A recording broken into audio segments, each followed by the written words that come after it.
at the end of 2024, and I've got something very, very special for you in this video.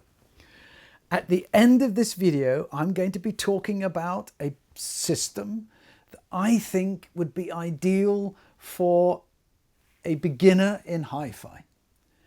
But that system will not be going back to the company who lent it to me, because I have reached out to them and I have made an arrangement with them that if they send me a demo version or a reviewer's version or whatever, instead of just sending it back to them, may I send it to a very deserving person?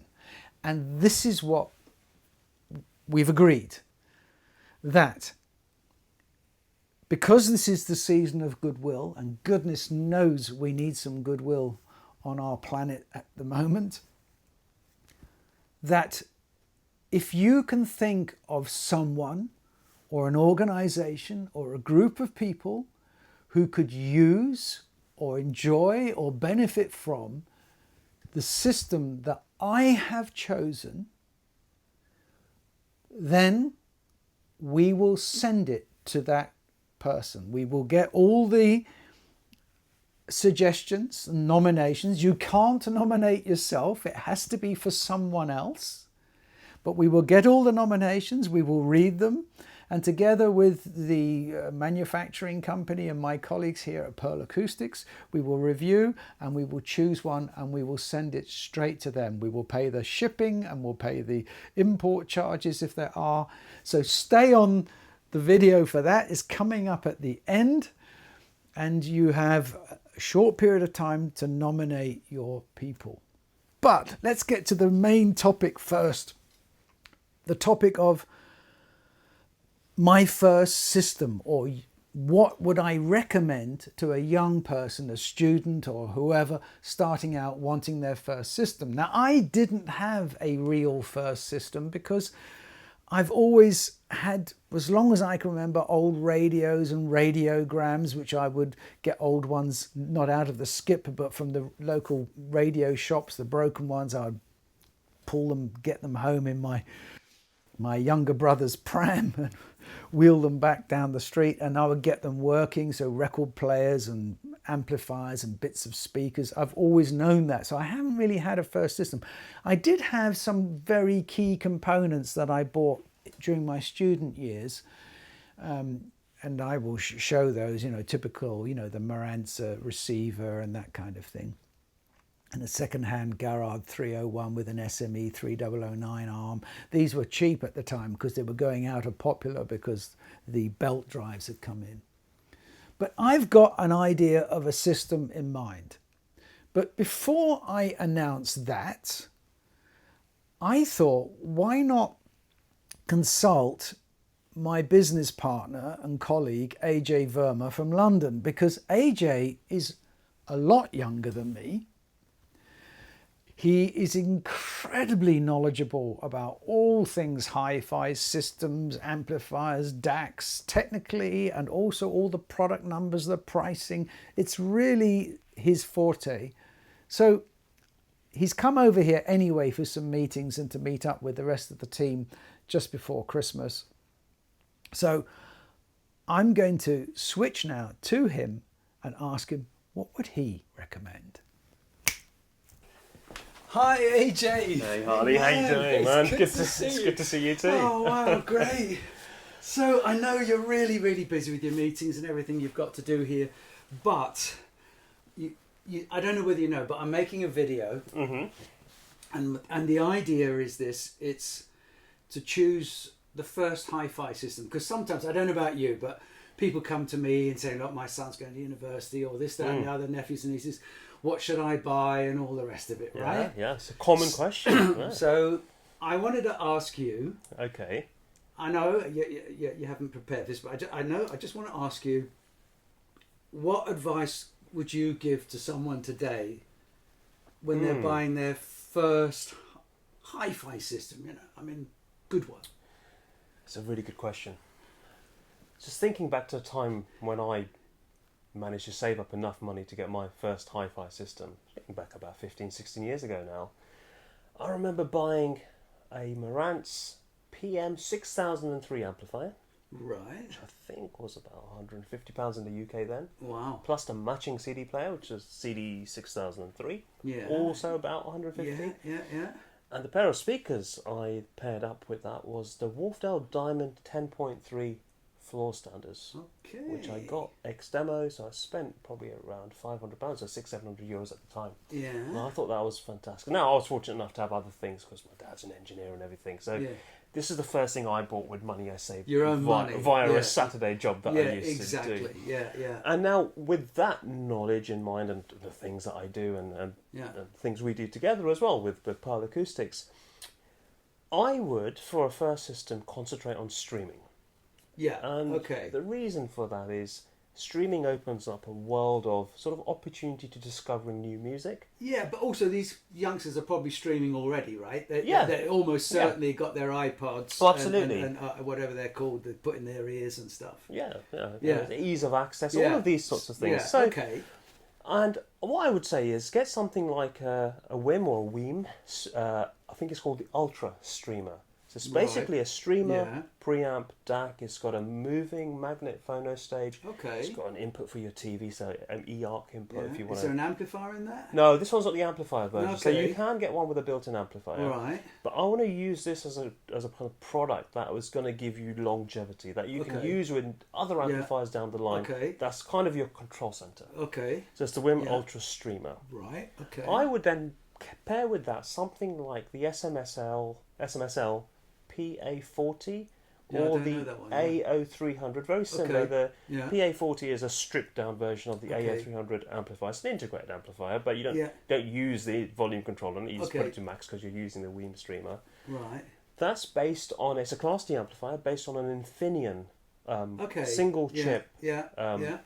amplification technology. Yeah. A bit like the Texas Instruments that is used in the Fosi Audio monoblocks, for example. Yeah. I know that well. Yeah?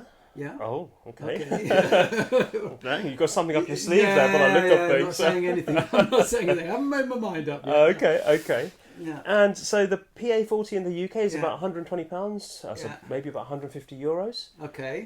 It's got around about 150 watts per channel Right. of power, Okay. so ample power. Well, that's more than enough, right? And it's a beautiful sounding amp. Okay. I've got the AA300, which Yeah. is, I play around with that from time to Okay. time, and I'm just Alright. mega impressed with it. I think it's fantastic. So that basically covers everything then. But we need a Well, pair it of speakers, doesn't don't cover the we? output, doesn't it? You need something to listen to music on, right? And Sibelius, probably way too expensive. I would highly recommend a pair of Sibelius as your first system. Save up, guys. Yeah, and it's probably not what they're looking for. No, it's probably no. definitely not cool enough. So come on, So what are you going to go for? I've got a couple of options there. So, Sonus Faber Lumina Ooh. 1s.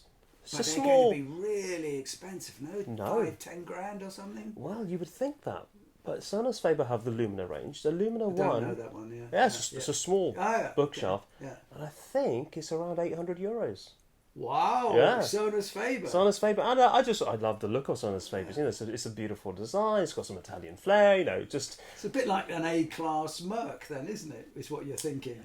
Or A-class Mercedes, they're like... I'd say more of an S-class, but yeah. No, but the Sonus Faber's got a great reputation. Yeah. It's nicely balanced. I've always liked their sound stage. It's always nice. Yeah. So the timbres are generally not too exaggerated, are they? No, and it's one of those But it's expensive. It's going to be €800-900. Isn't It's it? pushing Yeah. it now. It's quite difficult because Yeah. for me, it's putting the money towards your streamer Yeah. and your okay. front end, so your got preamp it. streamer DAC. Yeah. The amplification technology, especially the single chip classes, Yeah. is so good these days. Okay. Getting something like the SMSL PA40 will serve you for years. And if Okay. you then want to upgrade your amp, you've still got a great streamer. You can move that amp into your home office. Yeah, exactly. You can even, if you as long want as it's to, still working and all the buttons work, it's no reason. and you can even move your small bookshelves on as fibers. Yeah, absolutely. And then you say, all right, I'm now ready for some floor standards because I want a bit more, a fuller sound. Yeah. And so for that, I'd say something like the Wolfdale Evo 4.4s. What would they be? What would they cost? I think in the UK they're about £1,200. So maybe actually, a bit less. in your system, if I think about it, you've got a choice of really those Evo floor standers or the small Yeah. I know which ones I'd go for. But hey, listen, thank you so much. I hope that helps. A lot of your time. No, you're welcome. You're very welcome. I'm going to go away now, think about it, and come up with. Well, I'm intrigued, as I was unsure everyone else is as to what you're going to be saying. I'll let you know shortly. Thank you very much. Cheers, mate. Thanks a lot. Have a good meeting. Yeah, cheers. Appreciate it. Bye. Cheers. Well, that was interesting, wasn't it?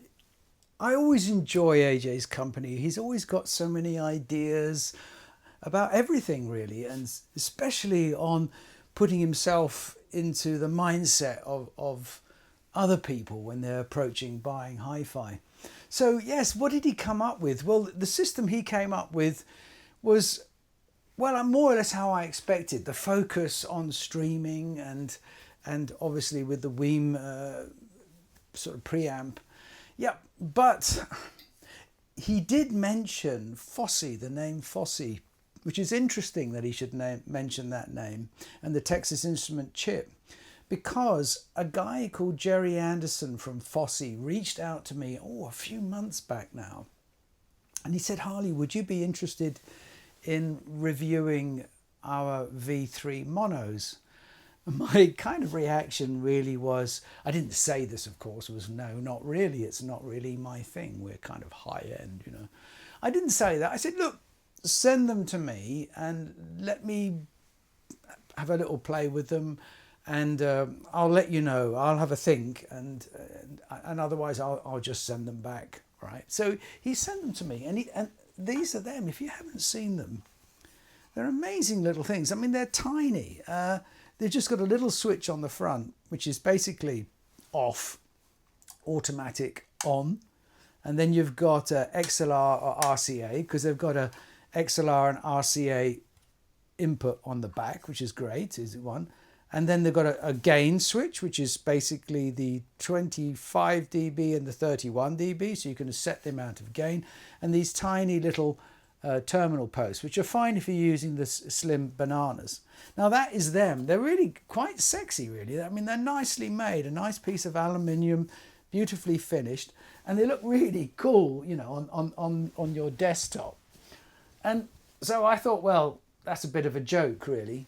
Now, I do know that Class D is now being used ubiquitously, really. I mean, they're all in your smart speakers, in your cars, everywhere. And we are also developing, it's a bit of a secret, our own Class D amplifier using Bruno Puzzi's modules, but that's a little way off yet. But that's not going to be in the price category of something like this. And these are incredible. And so I suppose it's only a matter of time, or it was only a matter of time, before a little device like this could start to outperform some of the big guns. And in many ways, outperform it does. But before I go on to that a little bit, I want to show you this. It's a brick. This is the power supply that comes with it. It's huge. It's a solid brick, and I've noticed it's a 48 volt output, and it's 5 amps, and that these little guys want somewhere between 38 and 48 volts. So it's quite flexible here, 32 to 48, sorry, volts input. But okay, this cord is very generous in length, so you can put this on the floor underneath your desk, run these cables up the back, and keeping this thing away from that device is no bad thing anyway for keeping noise down. But so what I did was I put them in hooked them up into this listening room here, and what I really liked was just putting them on automatic. And then I ran, in this situation, I ran a few preamps through, the usual suspects, the topping that I've got, and then the Sugden that I've got, and I just tried a few different things out, and they were really, really good. I mean, powerful. I mean, they say 250 watts into 4 ohms, but I think you can realistically say you're going to get probably about 180 to 125 into 8 ohms, which is plenty.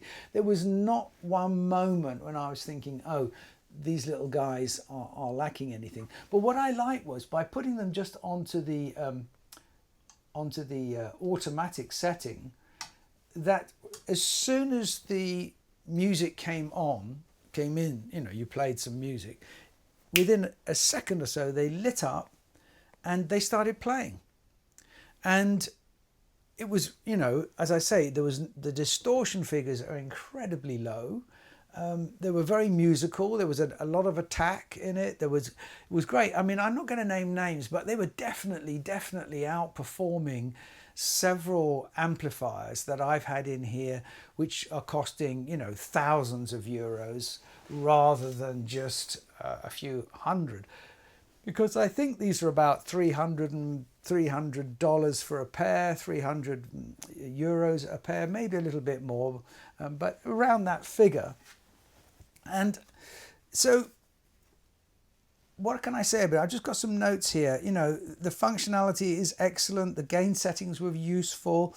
The signal to noise ratio, 123 decibels. I mean, that's incredible. Total harmonic distortion, less than 0.006%. I mean, to be honest with you, that wasn't really the issue. So they've got a lot of very high quality components. The Texas Instrument chip that I've already mentioned, Nishikon capacitors, Weimer and Elna caps. I mean, it's really good quality stuff. And so I think for first system starting out, these would be amazing. And you would definitely be able to keep them indefinitely. And even if at some point you went into something very luxurious like our 170 amp or a Deckware Torrey or whatever kind of amplifier you really wanted, a top of the range Luxman or something, these guys would still give them a little bit of a run for their money. No, they won't be as spacious. No, you won't get quite the same level of detail and separation in the instruments, but you'll get plenty of oomph, and they can drive, you know, very power speakers needing a lot of power, inefficient speakers. So 3-ways, 4-ways, and those big sort of BMW type towers and those sort of things you'd have. These will cope with that very, very well, because I noticed they can work very well at a low ohmage. So from that aspect, they are absolutely fine. It's just they're not, for me, as refined as the top power amplifiers, and you wouldn't expect them to be. But if I came into the listening room and they were playing, it might take me a while to think, is that this amp or that amp? So that's how good they are. And so I thought, yeah, well, I might use these for my selection. And what is interesting is that they do have, Fosi have, and I was looking through their website, a GR40 tube DAC preamplifier. And that looks like fun. It's got a USB, optical coax and Bluetooth. It's using the Sabre ESS Sabre chip, a good quality DAC chip. It's got a little headphone amplifier in it, and it's got nice tubes on it. So that's kind of a nice looking thing, and it will go great with these on a desk or on a sideboard. And this is what I was thinking for a student or someone starting out. You don't have to lug these things around. They're small. They will fit in your bag and your rucksack. And when you move from one place to another, because if you're like me, when I was 17, I was always moving from one apartment, one place to another, going to college and whatever. So yes, indeed, I think these are excellent. And very kindly, very, very kindly, Jerry has said, right, Harley, if you would like, for your competition, we will give you a pair of these with that lovely GR40 tube DAC, which I haven't yet heard, but I'm sure it sounds great. They will actually send them directly to whatever address anywhere in the world I give them, on the basis that obviously this person is really deserving. And what's more, they're going to do a runner-up prize of just a pair of these V3s. So that's fabulous, and thank you very much, Fosi. Thank you very much, Jerry Anderson. But they aren't my final choice, okay? My final choice is something Oh, no, I just want to say something before we go on to their final choice. This is the box that I got from them. And what I liked was the slogan. It said, "Hi-Fi made fun." Isn't that great? Hi-Fi made fun. Because that's what our hobby should be. It should be fun. We should be, in a way, enjoying the equipment and enjoying these lovely design things, not as much, but almost as much as the music we listen to. It's a harmony of bringing technology and music together. Of course, music for me is always going to be the thing, but I digress, and I want to show you what my final choice will be. And it is this, excuse me. Oh, it's heavier than I thought. This is a quad Vena II. Now, you would have seen on many of my videos my ancient quad system in my home studio. Now, this guy, and it is not massive, it's a good size, it's not massive. This is finished in Lancaster grey. This has very, very kindly been donated to us by Quad. I reached out to them actually, and I told them what I was doing and how much I liked their equipment. And this is a fantastic thing because you've got everything you need. This is fresh out of the box. I only opened the box earlier this afternoon. And a client of ours is running their Sibelius loudspeakers with one of these, and it sounds really good actually. So what have we got? We've got all the usual digital inputs. We've got Bluetooth connectivity. You've got analog input. You've got a phono input. You've got good speaker terminals. But why would I go for this and not the fancy things that my friend AJ was talking about? Well, it's quite simple. The build quality of this is superb. The buttons, everything. There's no LCD screen. If you see that, there's no screen, there's nothing, just a little LED lights that will come up here.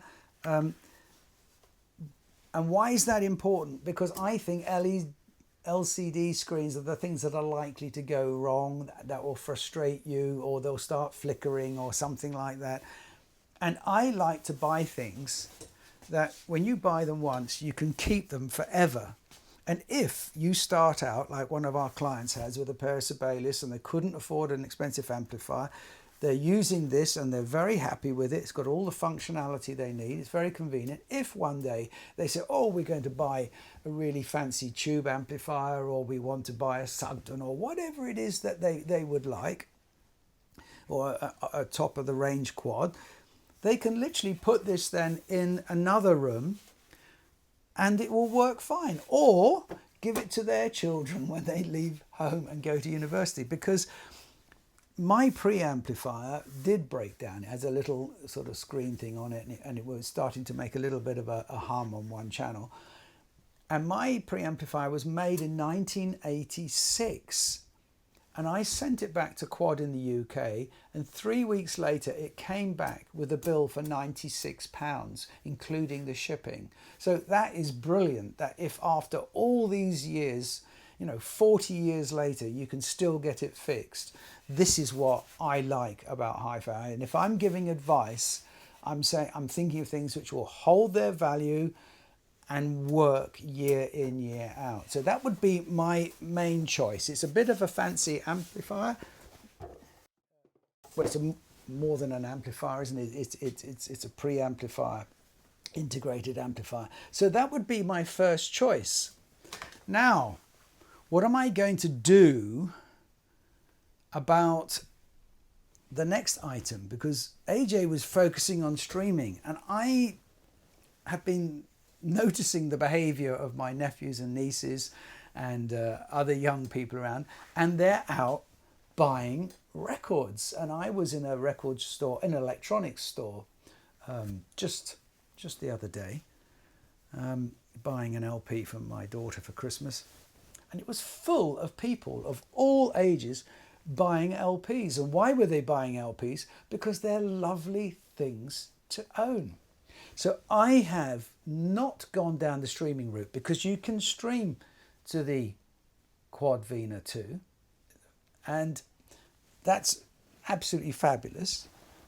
No, I'm going to go down the route of a turntable. So I was thinking, well, what turntable? On the one hand, we could go just for a Rega 1 or Rega 2 or the equivalent in a project or whatever. But I thought, no, I'm going to save my money. If I'm giving advice, I'm going to advise them to get the same turntable that my daughter has, and it's a Rega P3. Now, why would I suggest this? Well, because if you can't afford it straight away, you can still just stream. But the P3 basically replaced, I think it was called the RP3 from Rega, which won so many awards. I think it was best product of the year for 7 years in a row for HiFi or whatever. It was such a brilliant thing. And so what they did was they spent 2 years working on this design, thinking, how can we improve the design? What can we do to make it better? And I think there's only 2 bits of it that remain from the previous one, but it's got this fabulous tone arm. I think it's called the RB300. I'm not very good with all these things, as you know. It's the Rega Planar 3. Let me just check what it is. Yeah, RB330 precision tone arm. Sorry. And it's got this double bracing technology. So there's a brace system that goes from the turntable spindle, from the middle here to the pickup arm, and it's double braced underneath and on top to make it really rigid, and which is where you want it to be. But it's still using this lightweight polymer plinth technology which they invented, and so it's really, really good. And again, this is coming with this new ND5. I talked about the ND7 moving magnet cartridge. They're a fabulous cartridge. I mean, it's really top of the range, so that will go great with the quad Vena. But it's also got a lifetime warranty against manufacturing faults, so it's very unlikely to go wrong. Obviously, if the belts wear out because you've played 1,000 things or you spill beer at a student party all over it, that wouldn't be covered. But basically, you can buy this thing and know you can use it indefinitely. And as I say, my daughter's got one, and she's got hers on a wall rack mounting system which you can get from Rega. She's got it in bright red, and it just bolts to the wall. So what is really good about that, A, it increases the performance, but B, if you've got young children, you can put it on the wall at a good height so it's out of reach of them, and that will protect everything. Now, it comes obviously with a beautiful acrylic cover. I'm not putting it on because, as you can see, this is all still got its tape and everything on it, because this, thanks to Simon from Rega and the Rega team in London and their wonderful, wonderful distributors here in the Benelux, Bram from Junit, from the distributors, they have very, very kindly said, we can pop this one back in its box and we can post it to whoever wins our little competition, whoever is nominated to win it. So this is also included, this lovely Rega 3 turntable, brand new, just straight out of the box, and that will be packed back up and sent off with the quad Vena. But for the star system, which is the one I'm talking about now, I need some speakers. So what am I going to do? Obviously we joked about the Sibelius in this video, earlier in the video, but I was scratching my head thinking, well, what would I recommend? And what I've gone for is the quad S2. Why not? Because both AJ and I have heard the quad S2s in various places. I heard them first in a show in London many years ago, and they're amazing. Now, to be honest with you, they've been around for a very, very long time now. So usually I should say, well, go for the little Wharfdale Diamonds, because they're much more available, they're more modern, they're more sophisticated in many ways, and they're very, very cheap. So my big advice would go for a Wharfedale Diamonds. They're great little speakers. They won't cost you an arm and a leg, and then you'll have a bit more cash for your P3. Failing that, there's another interesting speaker, which is the Wharfedale Denton, and that's a very small one as well. And so that might be a good speaker to go for. But because the distributor for Quad, Transtech, and together with Andy from Quad have been so fabulous with this whole thing, they said, look, we've dug out an X-Demo pair from our distribution in Transtech in the warehouse there. We've come across a beautiful pair of white gloss S2s. Now the S2s go really, really low frequency. They've really got nice bass, really detailed, good, and with that lovely ribbon tweeter, it will disperse the sound beautifully across into the room.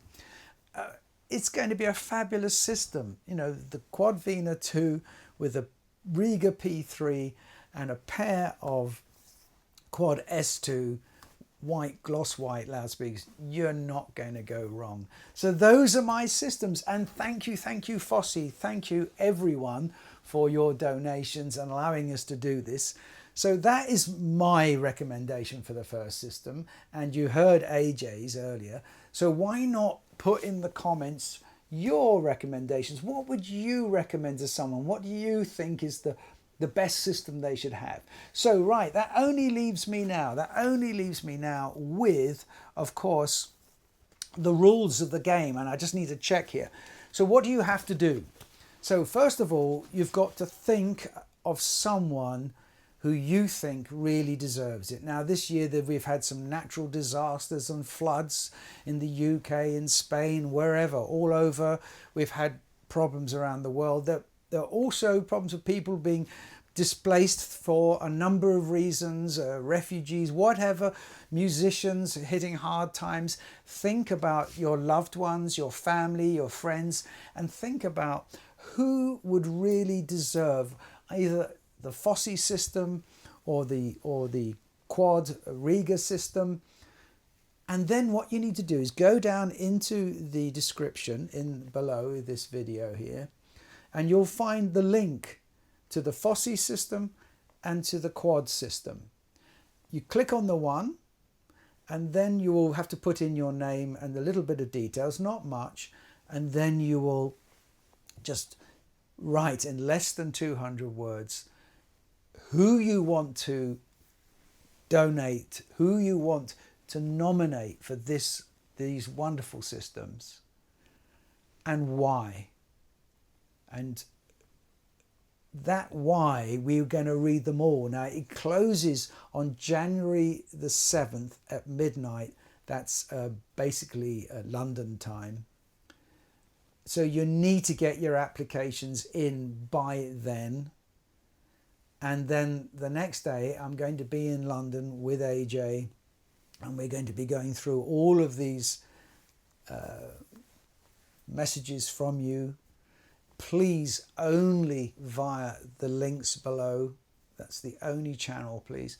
And we will go through them all, and we will select a winner shortly afterwards, and then we will arrange them to be sent off to whoever has won them. Well, that's my system. I hope you enjoyed this little video. I'm looking forward very much to hearing your recommendations for a first-time system. I did ignore second-hand because obviously you need some expertise to be able to judge what's good and what's not in second-hand and what's working properly. So I ignored all of that market, and I hope you like my selections and AJ's selections, and thank you everyone once again. I hope you enjoyed it, and if you have been watching, thank you for watching, and I'll see you in the next video. But until then, enjoy the music.